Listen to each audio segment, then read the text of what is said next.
Olá, meus irmãos, podem se sentar, tudo bem? Louvado seja Deus. Vamos aqui já para a nossa última reunião de hoje, em nome de Cristo.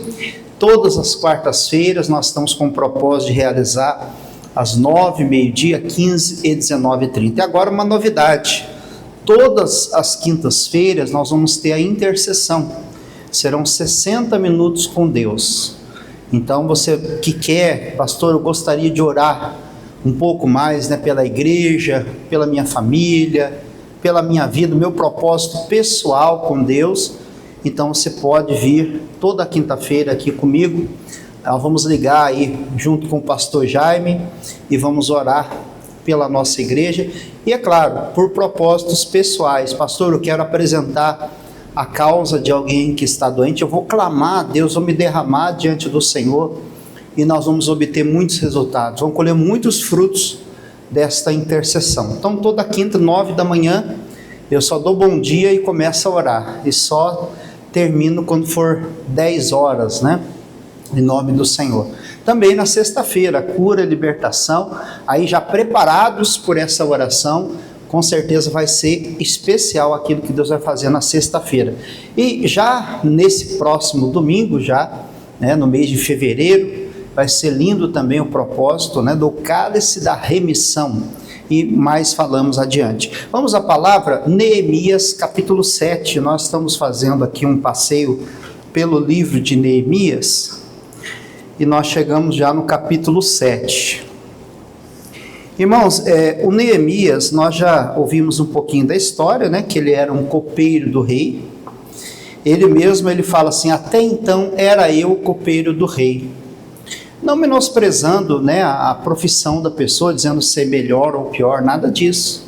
Mas era uma atividade comum, para poder fazer a obra que ele fez, foi realmente o poder de Deus que o ajudou. Assim somos nós, irmão. Às vezes nós falamos: mas pastor, quem sou eu? Eu sou alguém que está iniciando na igreja, alguém que está começando na fé. Não importa. Se você se dedicar a Deus, Deus pode usar logo para uma grande obra. Então é importante isso. E ele foi, e quando soube da notícia, veio Anani, o Anani, o seu irmão, e trouxe notícia de como estava o povo. O Anani falou assim: olha, o nosso povo está em miséria, está em vergonha, em grande aperto. E o que o Neemias fez? Ele chorou. Como qualquer ser humano. Não pense você, porque você está passando uma luta e chora, você é menos de Deus. Pastor, estou passando por uma aflição, agora Deus me abandona. Não, ele mesmo disse: estarei com ele na angústia, não é isso? Livra-lo-ei e o glorifique. Se você está angustiado, Deus está com você na angústia, para livrar, e você vai glorificá-lo. Então ele fez isso, mas em seguida ele pôs-se a buscar o Senhor. Ele disse: eis que estive jejuando e orando por alguns dias. Então você não pode se lamentar para sempre, tem que cessar o choro e se levantar. Ele consultou a Deus, e Deus então trouxe a revelação de que ele seria o reconstrutor de Jerusalém, dos muros, que ele ia restaurar a cidade. Aí ele foi, falou com o rei do projeto de Deus. O Senhor tocou no coração do rei para autorizá-lo, para ajudá-lo, e assim foi. E ele começou a obra. Irmãos, e quando a gente está de braços cruzados, ninguém vem encher a paciência da gente. Você quer ter paz, entre aspas, ausência de guerra, ausência de conflito? Cruza os braços e não faça nada. Agora, você quer atrair perseguição, você começa a fazer algo para Deus, para você ver. Você começa a servir e seguir a Deus. Muitas vezes os próprios membros da sua família vão se levantar. Então não fique surpreendido que, se a partir do momento que você começa a orar, a interceder pela família, a pessoa que você está orando por ela vai se levantar. Vai lá, seu bobo, na igreja, e começa a falar um monte de bobagem. Então você tem que saber que assim como se levantou, nós vimos aí alguns dias atrás, Sambalate, Tobias, Gesem, Noadias e tantos outros Também se levantarão nos nossos dias os Sambalates, os Tobias, os Gessens, a Noadias e assim por diante. É o mesmo espírito. É como o pastor Jaime ele fala, né? A escola de Judas não fechou. Ela está aberta ainda ao mesmo espírito. Mas nós também temos que ter o espírito que houve em Neemias, que era o espírito de Deus.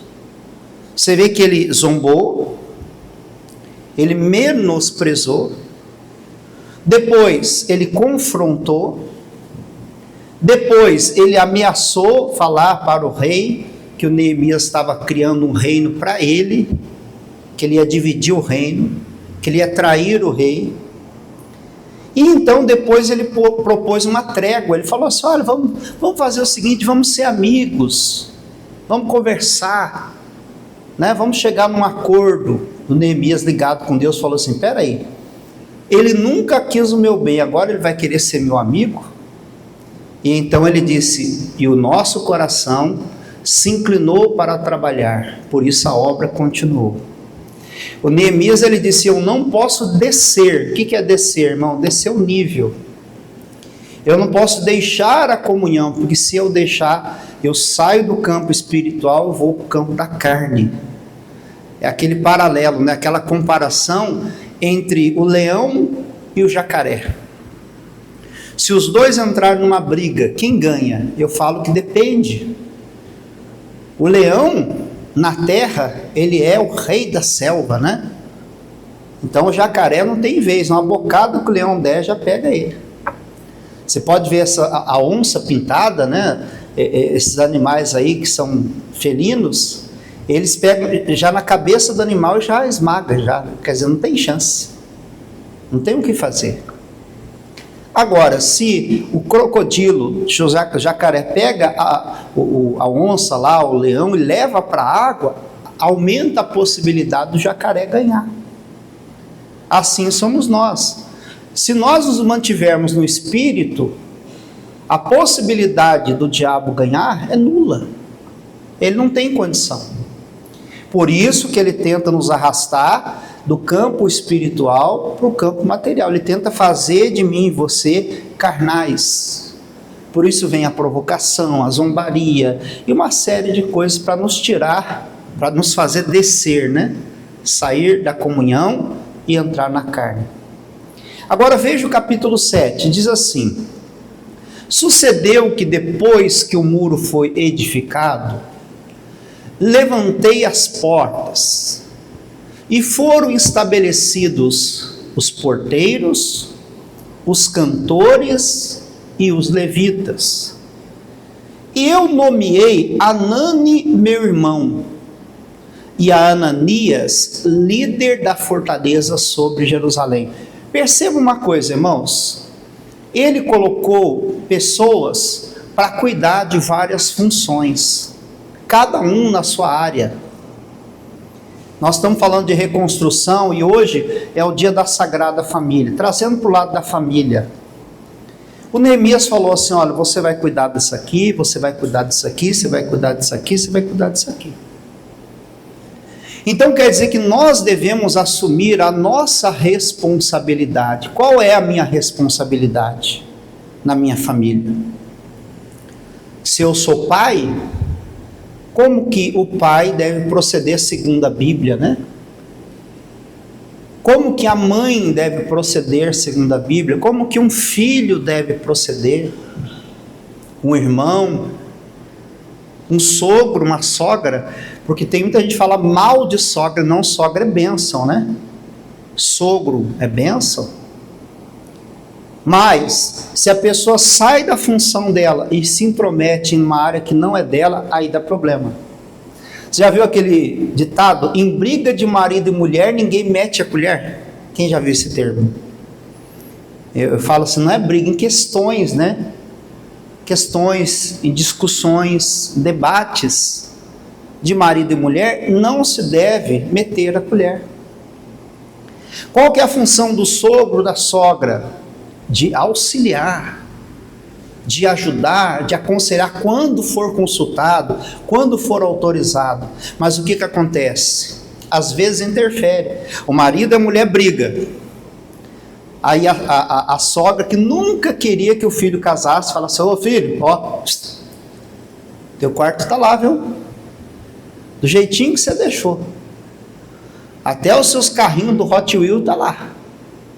A sua bola, a camisa do Flamengo lá, do Vasco, sei lá, do Corinthians, do Palmeiras, está lá, do jeitinho que você deixou. Até aquela roupinha que você usou quando você era bebezinho, até hoje eu não esqueço. Quando você quiser voltar, meu filho, pode voltar. Deixa essa uma aí.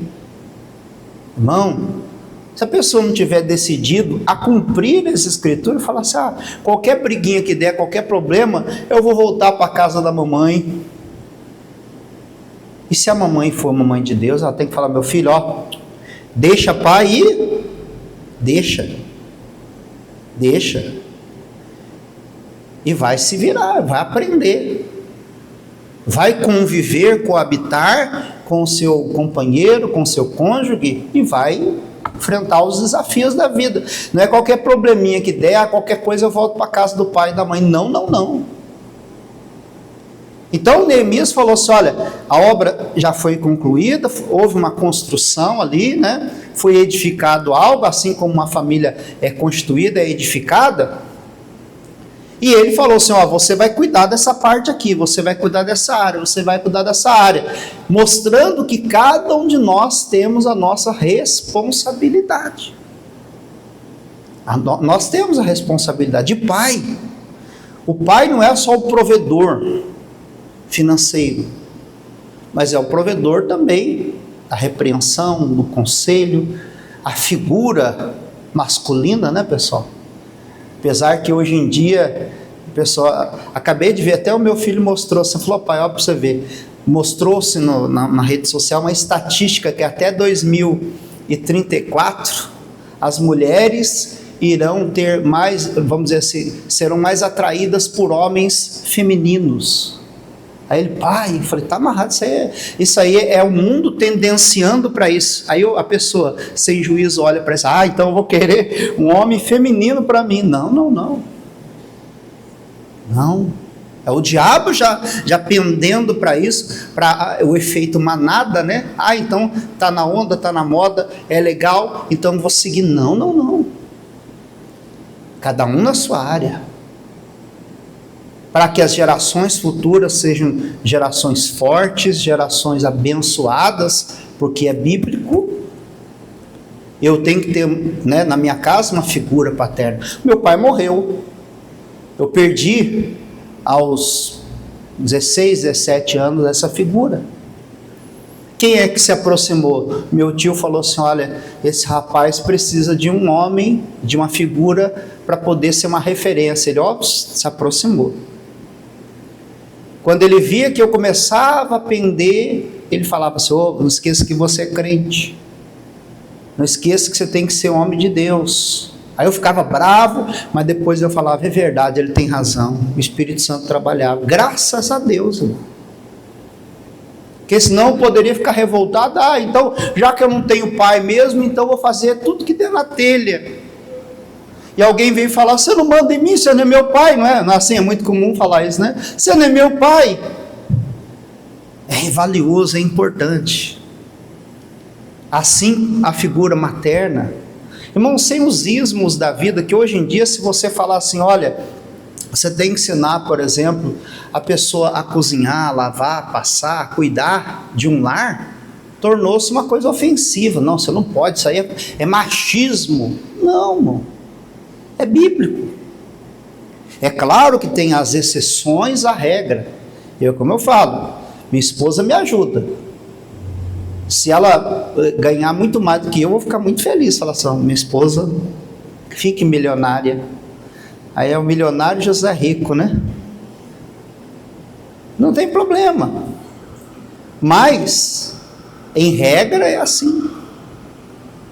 Então o Neemias, ele posicionou cada pessoa na sua função, na sua área. E então ele disse: olha, eu vou constituir o meu irmão Anani. Sabia isso aí, é o nepotismo, né? Que quer favorecer um parente, né? Você dá um emprego para um parente, dá um cargo importante para um parente, né? Não, olha o que Neemias fez. Ele falou, olha, volta lá no início do versículo 2. Nomeei Anani, meu irmão, e Ananias, líder da fortaleza. Ele falou, vocês vão ser líderes da fortaleza. Por quê? Porque era irmão dele? Não, olha só.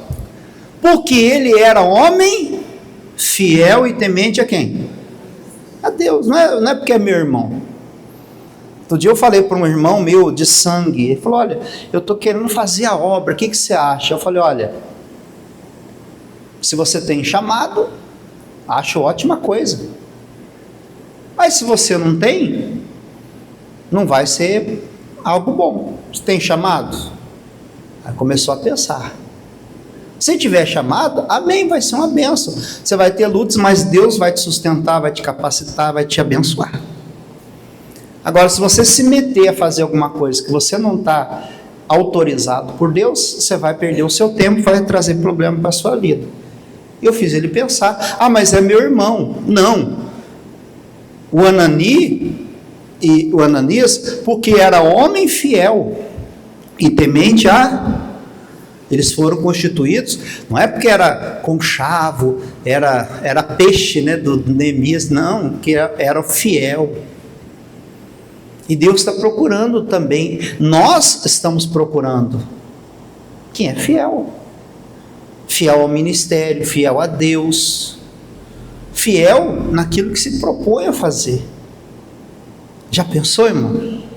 Aí você constitui uma pessoa na empresa, por exemplo, o empresário vai lá, levanta, sobe a pessoa de cargo. Aí, o que a pessoa faz? Ela começa a falar mal da empresa, começa a falar mal da chefia. Aí vai ser constituído, não vai prosperar, não vai progredir, irmão. Deus não vai deixar avançar. Deus não vai deixar. Então, ele era fiel e temente a Deus mais do que muitos. Não foi o que o Senhor Jesus falou para Pedro? Jesus não perguntou, Pedro, tu me amas? O que ele respondeu? Sim, Senhor. Depois ele perguntou de novo, tu me amas? Sim, Senhor. Depois, terceira vez, tu me amas? Senhor, tu sabes que eu te amo. E Jesus fala, tu me amas mais do que a estes? Você me ama mais? O teu amor é maior? É capaz de ir além? Então eu vou constituir você. Vou dar a você as chaves do reino. Porque você é temente, porque você é fiel e porque você ama mais do que muitos. Você vai se dedicar mais. Às vezes a pessoa se dedica pouco ou quase nada. Esses dias eu falei para um amigo, ele falou assim, tal, não vou poder fazer, porque só, falei, uma vez só por semana, um momento só, que dura 1h30. Uma semana inteira, quantas horas tem uma semana, né? Aí aquela 1h30, sei lá, demorando muito 2 horas, eu falei assim, amigo, o que é menos do que pouco? Menos do que pouco é o quê? É nada? Não é verdade? Se já é muito pouco, pouquíssimo, quase nada, menos do que isso, nada. Mas aí a pessoa, não, eu quero ser honrado, eu quero ser abençoado, eu quero ser favorecido, eu quero prosperar, eu quero que tudo dê certo na minha vida. A Bíblia diz, quanto mais é dado, mais é cobrado. A Bíblia diz o quê? Assim como você mede, você vai ser medido. Você dá pouco para Deus ou quase nada, o que vai acontecer? Deus não vai confiar nada de muito grande nas suas mãos. Não vai. Aí você vai diminuindo, daqui a pouco você não está fazendo nada, mas querendo tudo. Aqui ele diz, ele era um homem fiel, temente a Deus, mais do que os outros. Mais do que os outros. Então não é à toa que Deus abençoa, que Deus favorece, que Deus confia algo. Não é. Continuando. Veja, e disse-lhes: não se abram as portas de Jerusalém até que o sol aqueça. E enquanto os que assistirem permanecerem ali, fechem as portas e vós trancais. Ou seja, ele falou: não abra a porta até o sol aquecer. Então eles disseram: não faça nada por enquanto até que você esteja aquecido. Trazendo de modo espiritual, às vezes a pessoa está fria, ela precisa se aquecer. O sol da justiça precisa brilhar e esquentar um pouquinho mais. É o que nós vamos fazer. Amanhã nós vamos orar, nós vamos aquecer um pouquinho mais, para que as portas se abram. Amém ou não? Diga para o teu irmão assim, ó, se aqueça um pouco mais, aí as portas se abrirão. Quem está entendendo? Então às vezes nós precisamos nos aquecer mais. Pastor, está muito frio ainda, a porta não está abrindo, e a ordem é: não abra a porta, não vai abrir a porta, não é para abrir a porta enquanto não se aquecer. Não vai abrir, tem que aquecer. Não abra as oportunidades, as bênçãos não vão se abrir. Então nós vamos aquecer, e quando tiver aquecido, não pode ter certeza, as portas vão se abrir. Financeiramente, ministerialmente, familiar, saúde, realização de sonhos. Vai destravar em nome de Jesus. Então, a orientação de Neemias qual foi? Veja, volta lá no início: não se abram as portas de Jerusalém até que o sol se aqueça. Às vezes a gente faz igual aquela, eu lembro quando era criança, vou fazer 46, deve ter, sei lá, aí já mais de 40 anos essa propaganda, né, do Danoninho. A criança fica lá: me dá, Danoninho, né? É aquele, como é que chama aquele negócio? Iogurtezinho, né? Quer dizer, aí a pessoa fica igual aquela propaganda, só chega diante de Deus frio e fala: eu quero isso, eu quero aquilo, eu quero aquilo outro, eu quero que a porta se abra em tal área, eu quero que a porta se abra em tal área, tal área, tal área. Aí Deus vai falar: aqueça, esquenta. Às vezes a porta não se abre porque Deus está querendo que você esquente um pouquinho mais. Às vezes a gente chega e já quer que Deus faça as coisas, né? A gente vem revoltado, triste, cheio de problemas, cheio de carrapicho lá do mundão, com o coração fechado, né? A gente já chega já com um semblante de guerra diante de Deus, e Deus fala assim: e aí, meu filho?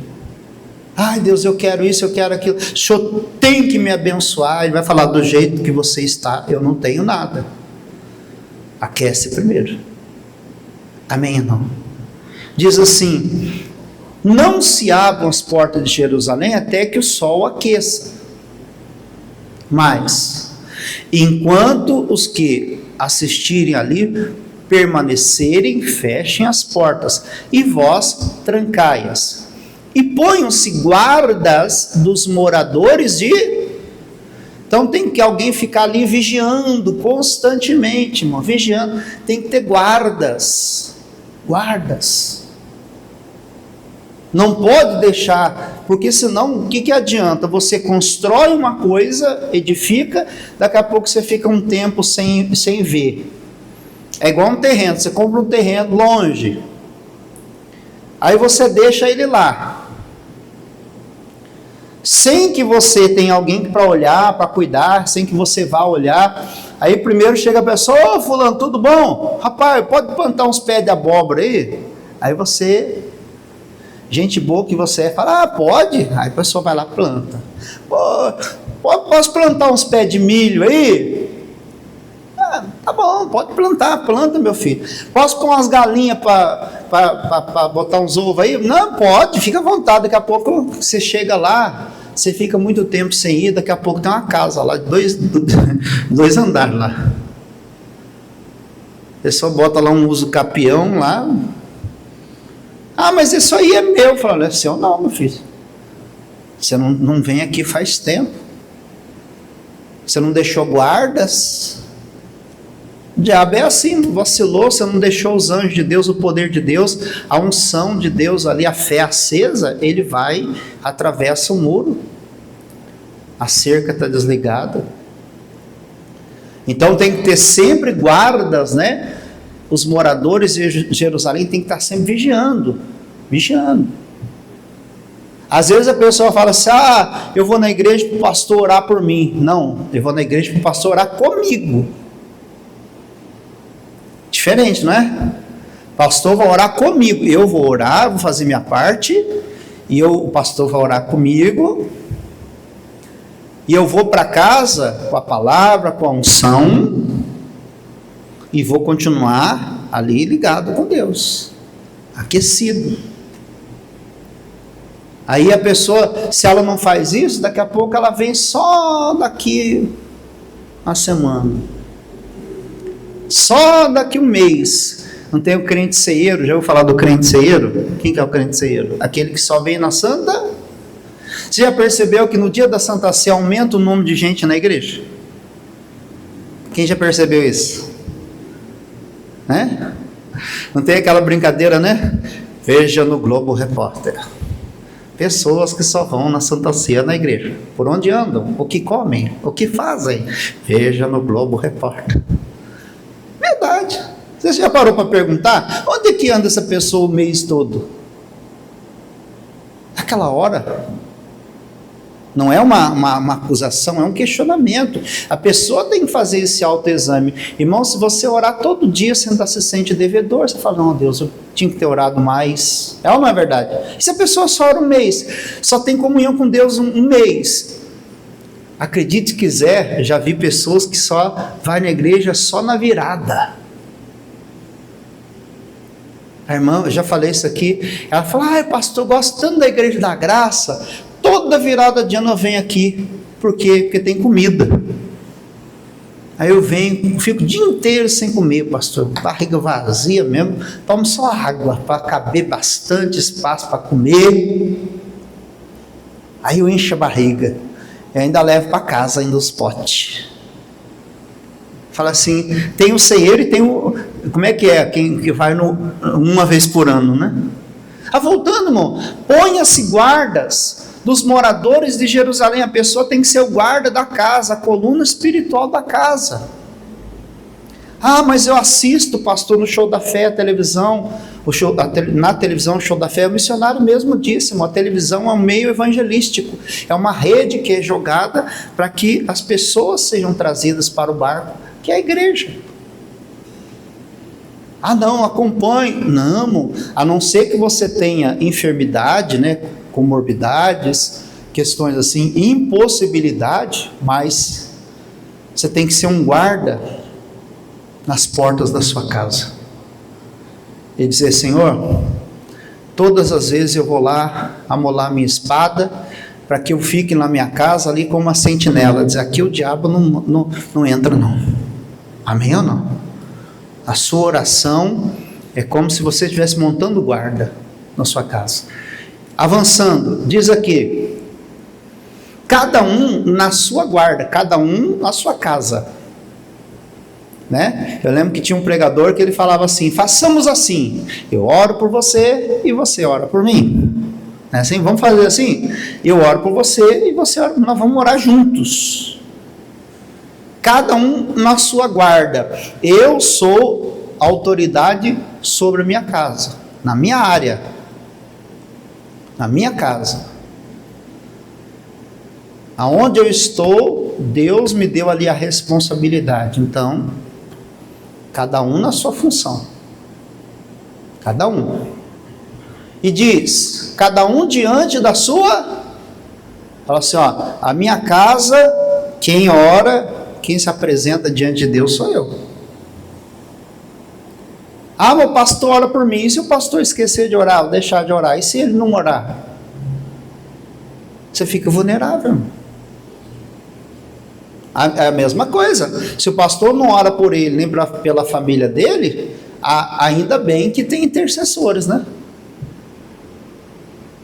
E se não tiver? E se nenhum orar? Se todo mundo esquecer de orar, fica vulnerável, fica brecha. Então ele diz aqui, cada um na sua guarda, cada um diante da sua casa. Cada casa tem que ter o seu Neemias, né? O seu Josué, o seu Moisés, o seu guerreiro. E era a cidade larga de espaço e grande, porém pouco povo havia dentro dela. A cidade era larga, espaçosa, cabia muita gente. Quer dizer o quê? Tem muita gente para ser salva, irmão. Às vezes dentro da nossa casa. Ah, não, pastor, eu já estou na igreja. Tá. Você está salvo. Né? Tem até aquela canção, aquele corinho, quem é salvo e tem certeza, diga amém. Ah, bem. Mas e meu marido, a minha esposa, meu filho, meu irmão, minha mãe, meu pai, também estão? Quer dizer que tem muito lugar ainda. É largo, é espaçoso, tem muito lugar. Dá para vir meus irmãos, meus amigos de faculdade, de escola, os meus amigos da academia, os meus amigos da vizinhança, dá para vir todo mundo. Dá para vir, tem muita gente para ser salva ainda. Amém? Muita gente. Ainda as casas não estavam edificadas. Então, tem muita coisa para fazer ainda, irmão. Tem que reedificar, reconstruir. Agora, debaixo da bênção. Debaixo da bênção. Então, meu Deus pôs no meu coração que juntasse os nobres, os magistrados e o povo, para registrar as genealogias. Por que ele quis fazer assim? Deus tocou no coração para ele registrar. Genealogias são gerações, né, passadas, antepassados, árvore genealógica, né, a raiz a família Gonçalves que eu pertenço, tem que ver de onde que ela veio, né? Percorreu qual caminho até chegar aqui.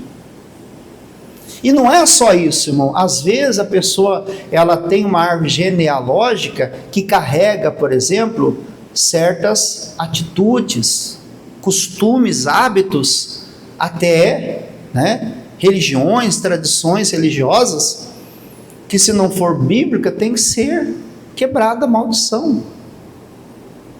O que chamam os psicólogos, os psiquiatras aí, os neurocientistas chamam assim, é crença limitante. O que é crença limitante? É algo que alguém no passado falou sobre a tua vida, profetizou, que você guardou no coração. Eu falei, quando eu era criança, o meu pai falou assim, olha, eu estava indo para o campo de futebol, no final de semana só tinha isso para a gente fazer na roça, né? Ir no campo assistir o pessoal jogar bola. A bicicletinha barra forte, pilotando a bicicleta, ele na garupa. Eu falei, pai, vamos comprar um Fusquinha para nós? Ele falou assim, meu filho, põe na sua cabeça, a gente nunca vai ter nada. Essa foi a frase que ele me disse, põe na sua cabeça, a gente nunca vai ter nada. Nada além de uma bicicleta barra forte. Aí eu fiquei com aquilo, falei, peraí, mas, né? Por que não? Então, se eu aceitasse aquilo, eu diria assim, quando as coisas começassem a se encaminhar para dar errado, qual era a frase que vinha na mente? Bem que meu pai falou. E não tem gente que é assim? Bem que a minha mãe falou mesmo que eu não ia dar certo com ninguém. Olha aí a árvore genealógica, né? As coisas que são trazidas do passado, né, atrapalham o presente e compromete o futuro. E compromete. Talvez alguém, né, disse alguma frase que ficou gravada no coração.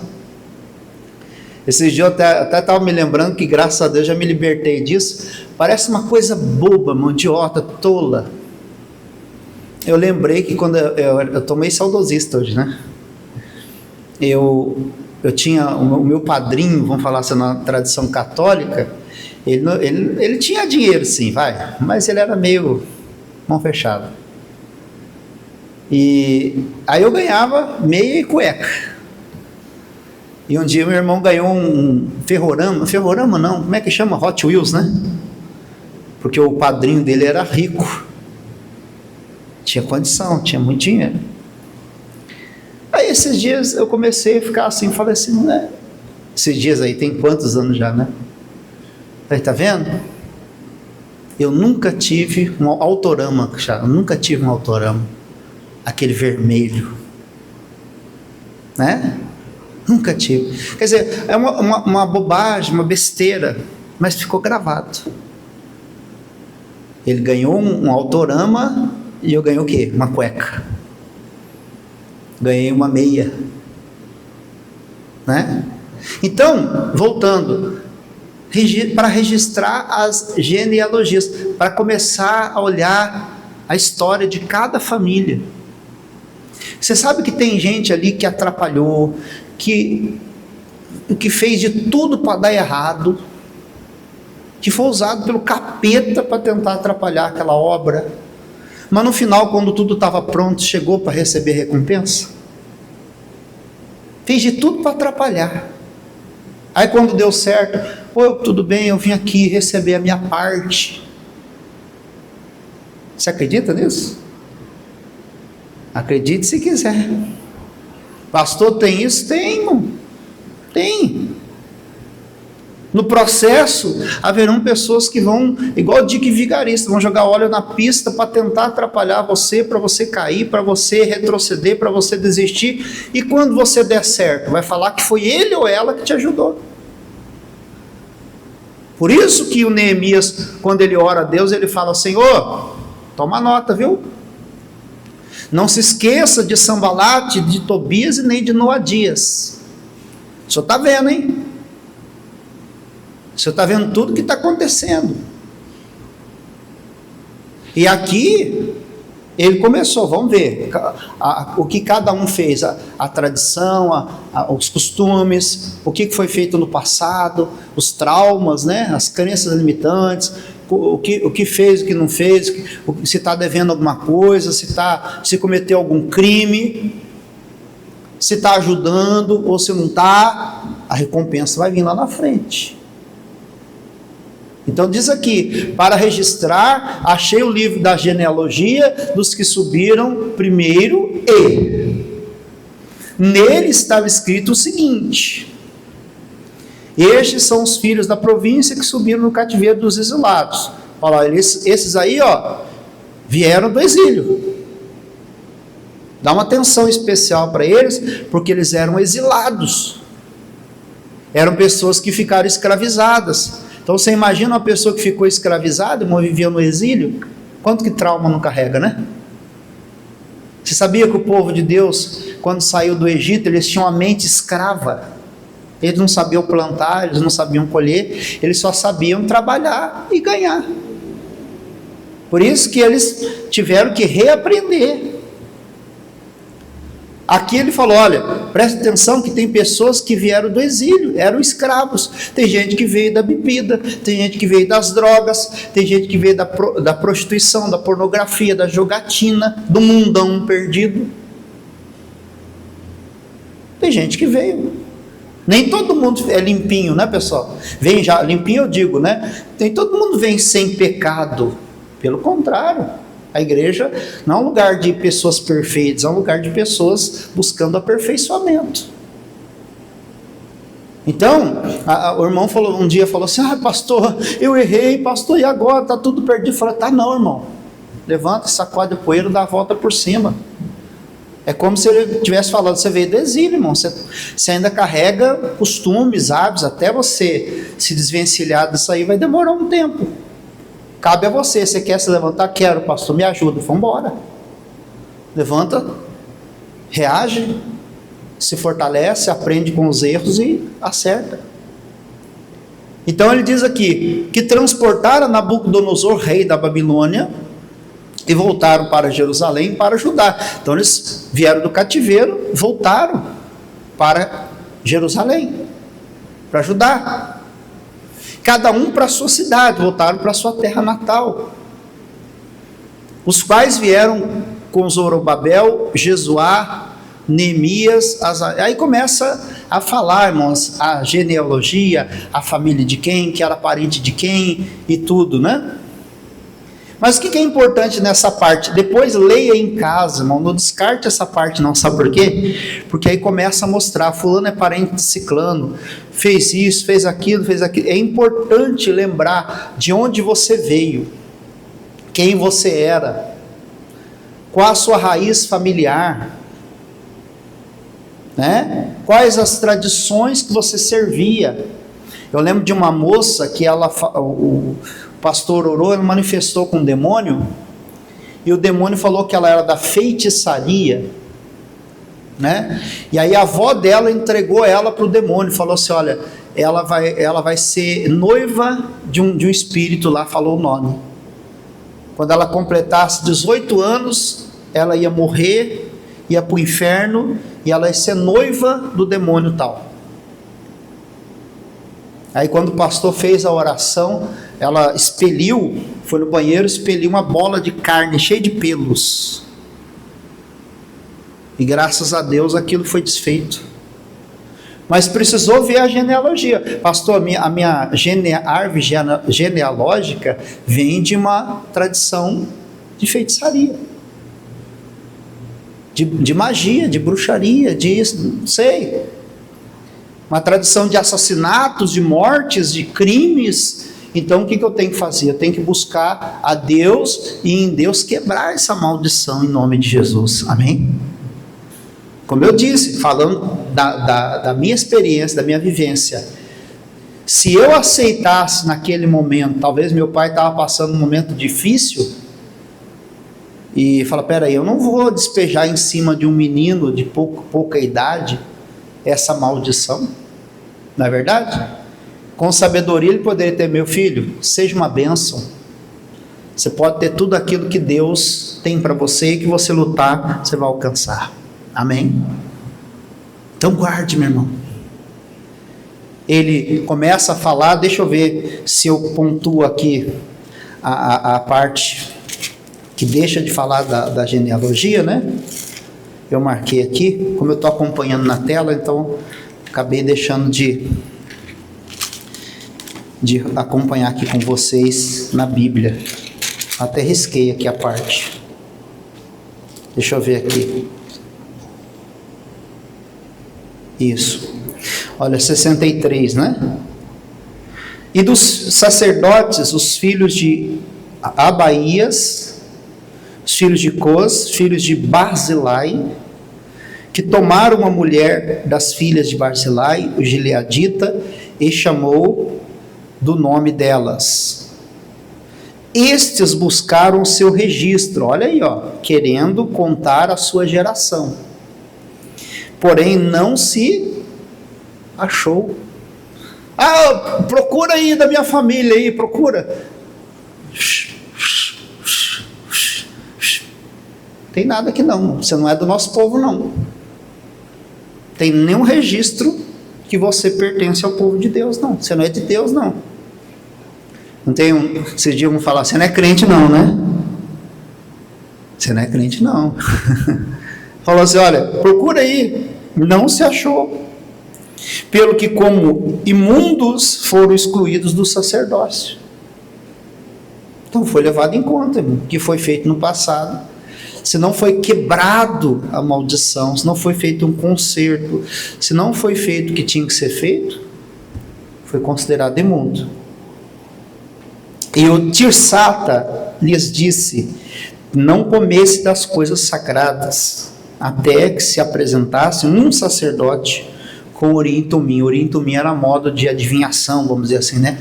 Era como se fosse consultar a Deus, né? Eles tinham lá um ritual que eles faziam para saber como que deveria proceder.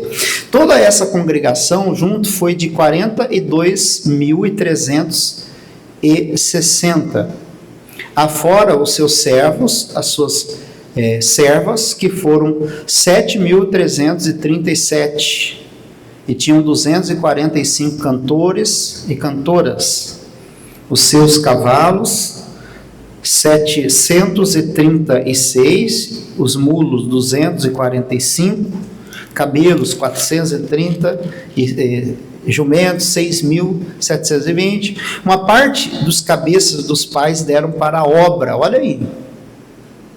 Então parte daquilo que eles tinham, eles ofereceram à obra de Deus. O Tirsata deu para o tesouro em ouro 1.000 dáricos, 50 bacias e 530 vestes sacerdotais.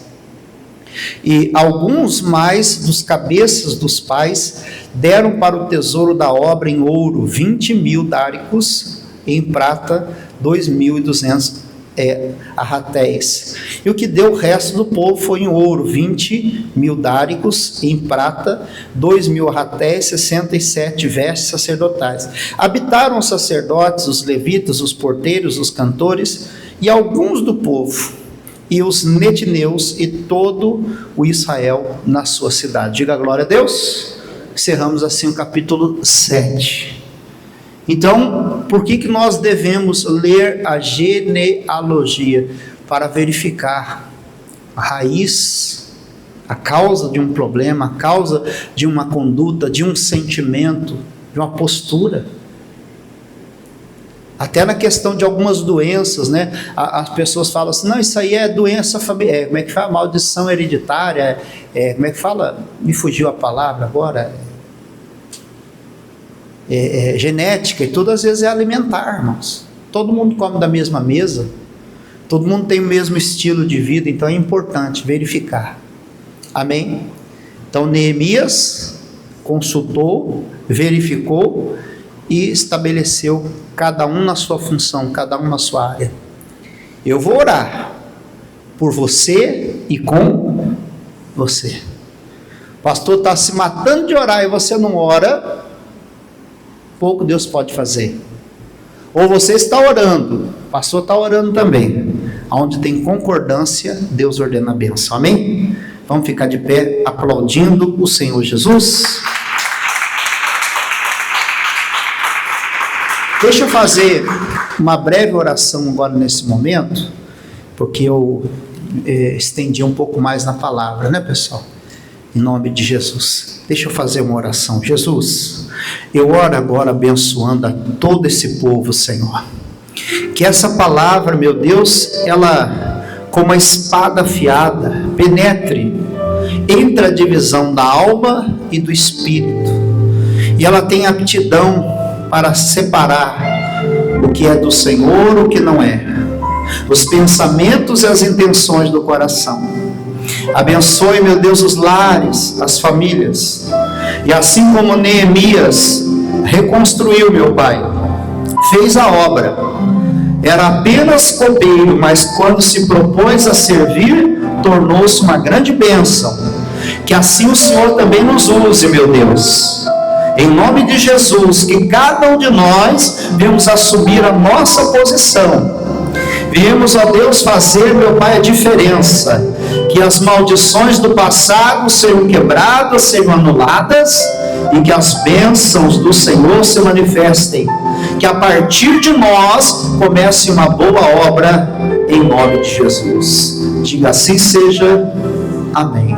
Amém. Pode sentar de novo, em nome de Jesus. Deixa eu agradecer aos irmãos que estão acompanhando, vão acompanhar a retransmissão através das redes sociais. Aproveitando fazer a divulgação, você pode acessar pelo YouTube, Pastor Márcio Gonçalves. Ali você se inscreve, se você não é inscrito, você pode compartilhar, né, e assim nos ajudar a expandir, né, através da palavra. Nós estamos também colocando na rádio, uma parte na TV também, nas redes sociais.